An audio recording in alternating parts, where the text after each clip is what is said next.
Worried malware might be secretly tapping your screen? Let's catch it before it does any damage. Open the Settings app on your device. Go to About Phone in the menu. Find Software Information tab. Tap build number 7 times until prompted.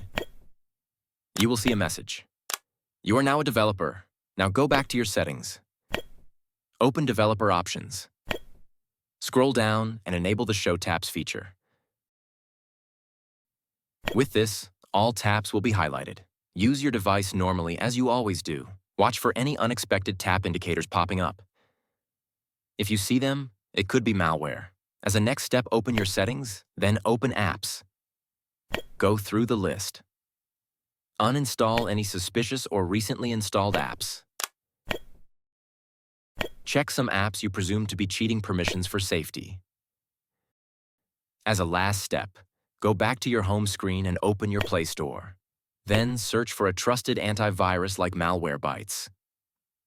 Install it. You may be prompted to buy a subscription for it. Simply skip this step. Make sure to give all of the necessary permissions if needed. Then run it to scan your device. One last tip. Avoid apps from unknown sources to reduce risks. Subscribe for more useful tips.